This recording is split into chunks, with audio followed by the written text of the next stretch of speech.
Sejam todos bem-vindos a esse nosso canal que nós estamos estreando hoje, né? Em virtude de não podermos estar em contato próximo, como a gente sempre faz todas as segundas-feiras, hoje nós decidimos inaugurar, estrear um outro módulo, né, de comunicação, que é esse que nós vamos fazer agora. Sabendo que a gente não pode deixar de se instruir, não podemos deixar de educar os nossos sentimentos, como vimos fazendo todas as segundas-feiras, né? E não vai ser nenhum transtorno, nenhum dos eventos que está acontecendo no mundo atualmente que vai tirar a nossa atenção e o nosso compromisso com a espiritualidade, nosso compromisso com nós mesmos acima de tudo, né? Precisamos estar educados sempre. E esse é o momento onde nós estamos ansiosos, angustiados, temerosos, inclusive, e a gente precisa de um tempo para que a gente possa estar com o coração mais calmo, sombrio, tranquilo, para que a gente possa passar por essa prova toda, né? Somos espíritas, não é de hoje, já conhecemos tudo isso que nós estamos passando, então não podemos ficar desesperados, porque nós temos a fé plantada no nosso coração. E a educação dos sentimentos hoje, ela vem trazer um tema que é chamada a parábola das 10 virgens, né? Por que a gente está trazendo essa parábola no dia de hoje, né? Essa parábola, para aqueles que já conhecem, ela vem falar de portas, né? E nós estamos com as portas fechadas, né? E por que nós estamos com essas portas fechadas, né? Quem são essas pessoas que vão bater a nossa porta e talvez encontre-as fechadas? E por que está realmente? A gente lembra que o Jesus, em alguns dos seus ensinamentos, ele sempre falava de que a gente tivesse que implantar essa fé no coração.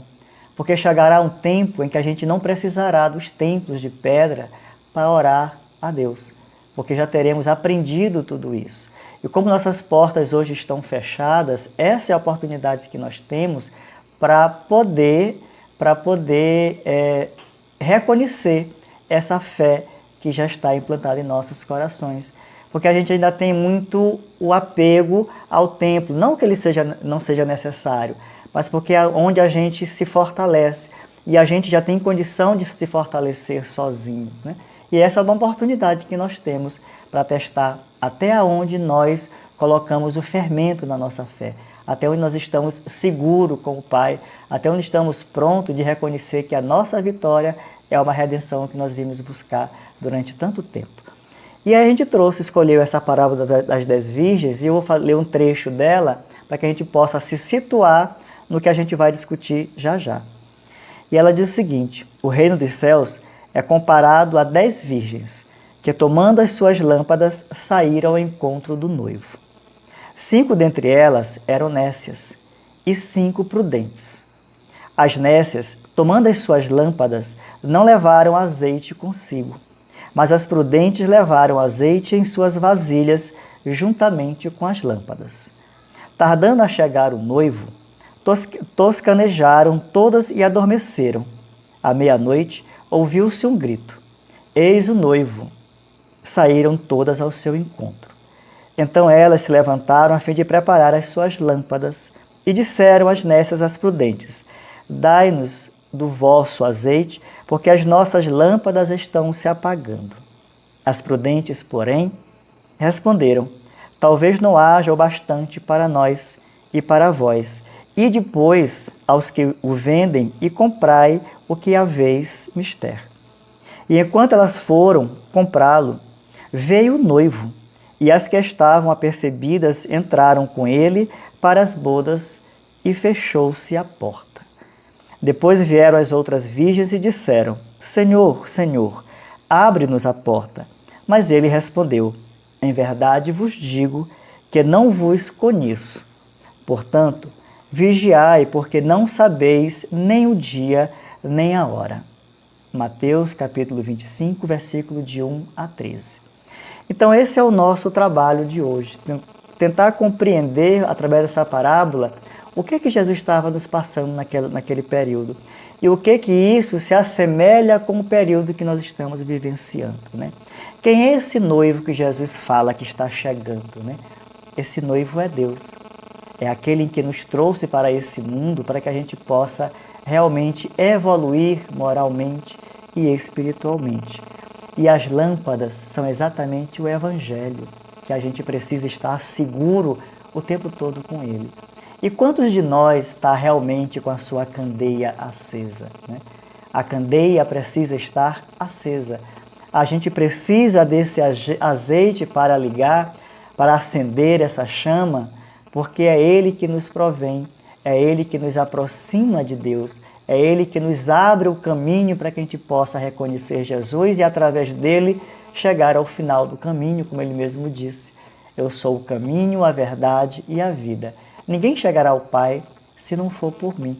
Então a gente precisa estar com essa candeia acesa para encontrar Jesus, para que ele possa nos levar com esse clarão que é natural dele, auxiliado aos nossos, a gente encontrar Jesus, a gente fazer o nosso encontro com Deus, né? Mas aí tem duas personagens interessantes nessa passagem.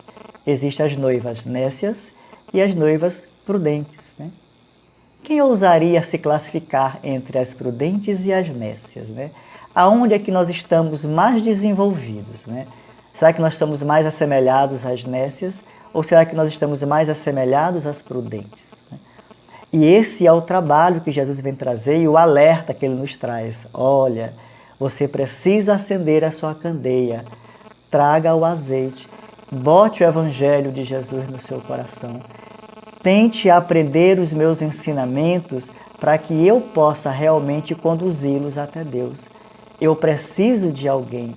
Vocês precisam do livre-arbítrio, mas a decisão é de vós, para que possa chegar até Deus. E aí nós estamos aqui, porque nós viemos para este mundo, para provas, e aí nós estamos passando por uma prova coletiva, né? Estamos passando por expiações. E o que a gente está fazendo, né? A gente descansa. Porque a gente chega aqui e encontra um mundo belo, porque o nosso planeta é belo, o nosso planeta é confortável, é de consolo, né? É de praias, de riachos, de florestas, de céu maravilhoso, de um sol brilhante, de uma lua gigante que nos visita a cada período. E isso tudo faz com que a gente fique calmo, com que a gente esqueça o que a gente veio fazer aqui nesse planeta Terra, o que a gente veio fazer como ser reencarnante. E a gente esquece. E aí, ao invés da gente buscar o azeite da candeia, a gente está aí deitado em berço esplêndido, né? Já as prudentes não. Elas estão buscando esse alimento espiritual, porque a gente precisa ter o alimento espiritual e o alimento físico. A gente vai lembrar uma outra passagem de Jesus, quando ele foi visitar o seu amigo Lázaro em Betânia, e assim que ele chega à casa das irmãs, uma recebe ele com toda a alegria, está ali aos seus pés a ouvir as suas histórias, enquanto a outra está ocupada com os afazeres domésticos, né? Esses afazeres domésticos, na verdade, eles são as nossas ocupações. E ela ainda reclama para Jesus quando diz, fala para ela para que ela possa me ajudar a te servir. E ele responde tão educadamente, tão amorosamente, né, que Maria ficou com a melhor parte da história, que foi escutar as passagens, os ensinamentos de Jesus. Então essa parábola vem exatamente, essa visita, vem nos ensinar que a gente precisa dar atenção ao alimento espiritual, mas também dar atenção para o alimento físico, material, que a gente possa fazer um equilíbrio, porque eu preciso dos dois. E somos aqui essas noivas, umas prudentes, porque estão buscando o lado espiritual, e as nécias, porque se descansaram, ao invés de buscar este azeite para iluminar essa candeia, ao invés de buscar este evangelho para se auto-iluminar. É isso que a gente precisa ver o evangelho, como algo que nos ilumina, como algo que nos eleva, né? Como algo que vai fazer com que a gente encontre Deus, inclusive a segurança e a confiança por todas as tribulações que nós passarmos na vida. Nenhuma delas vai nos atingir, ainda que nós precisamos de passar por provas dessa natureza e estamos passando, nós vamos tirar ela com muito sucesso, a gente vai passar com ela com muita tranquilidade, porque não vai nos afligir, né? A gente vai estar com quem é o nosso companheiro, né? Quem é este noivo que eu preciso trazer ao meu lado? É Jesus, é Deus, porque são eles aquelas pessoas que vão trazer o alento e o conforto para as nossas vidas, né? Tardando a chegar o noivo, toscanejaram todas e adormeceram. Aí a gente vê que tanto as nécias como as prudentes, elas adormecem. É natural que façamos isso. É natural que o corpo físico, ele canse, ele pede um sossego, né? É uma outra ensinamento do que nós estamos vivenciando, em que nós estamos com uma carreira tão grande em busca do trabalho, em busca de uma formação, em busca de qualquer coisa, menos a palavra de Jesus. E o corpo cansa e a gente precisa descansar. É um dos ensinamentos também que nós trazemos para hoje. Mas o que eu preciso? Eu preciso estar atento, né? Eu preciso estar atento ao chamado. Se nós formos lembrar um dos capítulos do nosso estudo, lá do livro Jesus no Lar, do Santo Devotado, talvez vocês não estejam lembrados agora, mas eu vou relembrar vocês, o que era aquela história ali? Tinha um santo que ele era devotado, ele era instruído, mas ele estava voltado para si mesmo. E quando aconteceu uma peste próximo àquela região, os anjos tentaram chamá-lo para que ele pudesse auxiliar, porque ele era o doutor da lei daquele período, ele era alguém que estava instruído. Mas a sua desconexão com o alto era tão grande porque ele estava ensimismado que ele não ouvia. E a quem que esse anjo foi buscar o auxílio? Naquele homem que era degradado, aquele homem que era afastado, aquele homem que era subjugado na sociedade, mas que esperava uma oportunidade de mostrar a todos que ele era um homem de bem. Então, só essa preocupação dele em querer mostrar um trabalho já mostra o quanto ele estava conectado com o alto, ainda que ele não soubesse nem o que fosse isso. Isso para ele já era uma prece. E o anjo automaticamente chamou e não teve nenhum problema dele escutar e entender a mensagem desse anjo. Imediatamente ele vai e faz o seu trabalho. Então, é exatamente isso que a gente está buscando. Enquanto eu posso até dormir, mas eu tenho que estar com minha conexão constantemente com o alto, porque o chamado vem para a gente auxiliar. E a gente sabe disso. Nós, espíritas, sabemos o quanto trabalhamos no plano físico, como caridade, com humildade, e no plano espiritual também. Aqueles que conseguem se lembrar dos seus desdobramentos, conseguem ir para o plano espiritual e traz os seus sonhos com uma conexão, com uma história tão completa, é maravilhoso isso. É maravilhoso saber que a gente está sendo instrumento de utilização. E quem sabe se nós não estamos sendo, nesse processo todo, chamados, porque quem lembra lá do livro Transição Planetária, o Manuel Filomeno de Miranda, ele cita lá que as casas espíritas, principalmente os médiuns, eles estavam sendo chamados para o trabalho. Então, certamente, a gente está sendo chamado para esse trabalho. Então, quando eu vivenciando isso e lembrando das lições do Filomeno de Miranda, eu fico imaginando como é esse trabalho, como ele deve estar sendo gratificante, né? E espirituoso para todos nós encarnados que estamos nesse trabalho desdobrado e para a grande maioria da espiritualidade que está ali naquele trabalho. Então, é essa conexão que a gente precisa estabelecer cada vez mais para que a gente possa ser chamado e atendido pelo Mestre, né? E aí, eis que o noivo chega, né? E que aí é que vai se perceber que está faltando alguma coisa, né? Que falta aquele azeite. As nécias já tinham seus azeites pronto. Desculpa, as prudentes já tinham seu azeite pronto, mas as nécias não. Então elas poderiam entrar, porque ela já tinha todo o seu evangelho implantado no coração, a sua fé era inabalável, e o noivo estava ali pronto para recebê-las. E as nécias não, pelo esquecimento de estarem em berço esplêndido, não se preocuparam, porque chegaria o momento em que Jesus vem nos buscar, porque ele disse, né, para João, eu vou preparar-vos o lugar e eu mesmo venho buscá-los. E aqui nessa parábola ele diz, o noivo veio buscar. E nesse voltar a buscar, a gente vai fazer uma leitura de todo o nosso passado e talvez a gente se decepcione do quanto nós não corremos, do quanto nós não trabalhamos, né? E aí elas vão em busca. Mas aí tem um outro ensinamento muito interessante, o que elas fazem? Nessa pressa que não vai dar tempo, o que elas fazem? Tentam buscar junto às prudentes o seu azeite. Como se quisesse manipular, como se quisesse provocar uma ação que não seria muito virtuosa. Porque cabe a cada um buscar o seu azeite, cabe a cada um buscar o seu evangelho. Aquelas que já têm o seu evangelho pronto, beleza, ela pode entrar no templo. Mas aquelas que não têm, elas têm que procurar se esforçar para poder ter o seu azeite. E o que elas queriam? Elas queriam comodidade, como tiveram a vida inteira. É muito fácil ao chegar agora e dizer assim: ei, Aline, me dá um pouco do teu azeite. Eu não fiz nenhum trabalho, não desenvolvi nenhum mérito para isso.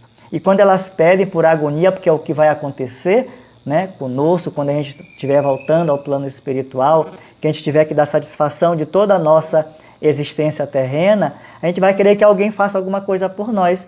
Mas o trabalho, ele é milimetricamente comprometido. Eu preciso despender o meu próprio esforço para que ele valha para mim de alguma forma. E as prudentes não entregam.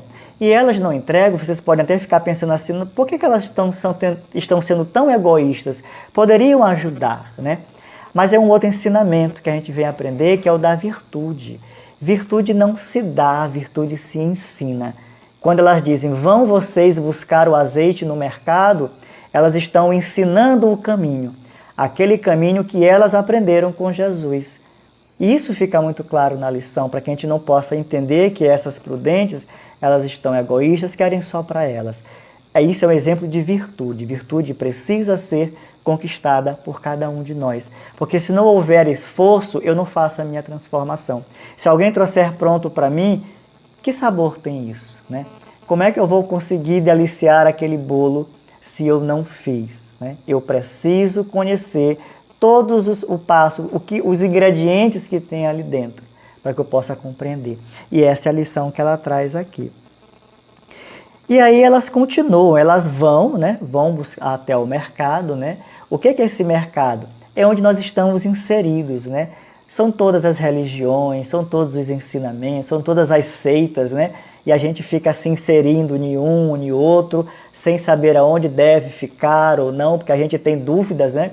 A gente quer, na verdade, encontrar o Deus pronto e saber que é aquele que vai me salvar, quando, na verdade, a salvação depende de mim e eu quero o caminho mais curto. Está ali a outra passagem da porta estreita e a porta larga, né? Queremos sempre a porta larga porque dá menos trabalho. E elas saíram em busca do seu azeite, mas, infelizmente, não deu tempo, porque ele chegou, o noivo chegou. É a hora da partida, é a hora da separação do joio do trigo. Então, aqueles que estão prontos entraram e fecharam a porta, né? O finalzinho parece assim um pouco deselegante, mas a gente não sabe como foi que Jesus pronunciou na época, porque são traduções de traduções, quando ele diz: em verdade vos digo que não vos conheço, né? Mas ele está usando uma linguagem de uma terceira pessoa, porque ele conta como sendo o noivo. Então é uma linguagem habitual e o noivo falaria assim, dessa forma, né?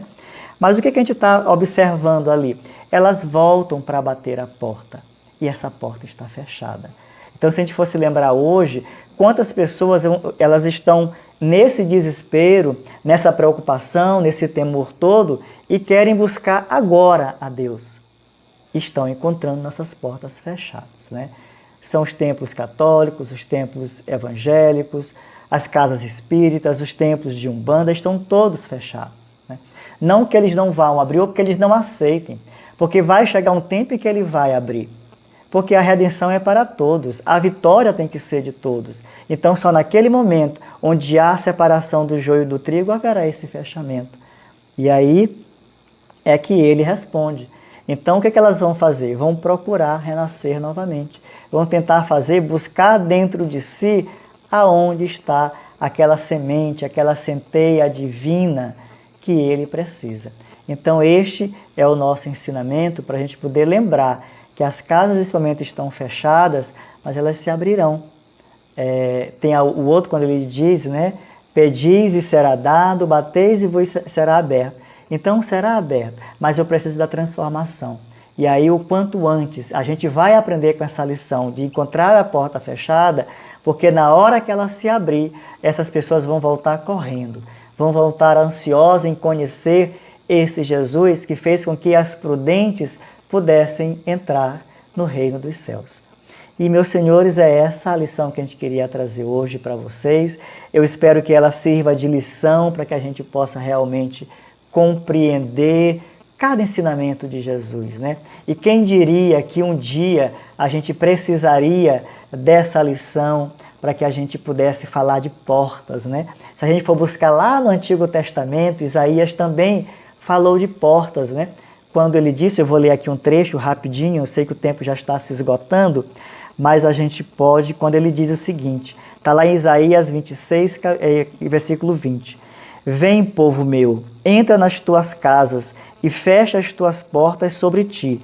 Esconde-te só por um momento, até que passe a praga. Pois eis que o Senhor está saindo do seu lugar para castigar os moradores da terra por causa da sua iniquidade. E a terra descobrirá o seu sangue e não encobrirá mais os seus mortos. Só que aqui, apesar de estar falando de porta, ali o Isaías está profetizando exatamente a saída dos hebreus do cativeiro da Babilônia. Mas o que ele estava dizendo ali? Que o povo hebreu sairia da Babilônia, voltaria para os seus templos de Jerusalém e fechariam as suas portas, porque eles viriam em busca dele. Porque se a gente for lembrar, buscar pelos historiadores qual é a história da Babilônia, a Babilônia ela passou por uma transformação de culto divino. Enquanto eles cultuavam vários deuses, Nabucodonosor, na sua morte, já aceitou um outro Deus, que é o Deus único, né? O seu filho sucessor, que foi traído pela sua própria família, também já havia recebido. Então todos eles vão buscar, vão reconhecer isso, mas eles precisarão estar protegidos de tanto sofrimento que passaram naquele povo da Babilônia. Então é isso, meus amigos. Eu desejo a todos uma boa noite, que a gente possa fazer uma boa reflexão com todos esses ensinamentos e que o Divino Mestre Jesus nos abençoe, nos console e nos dê força para que a gente possa passar são e salvo por essa prova. Que assim seja.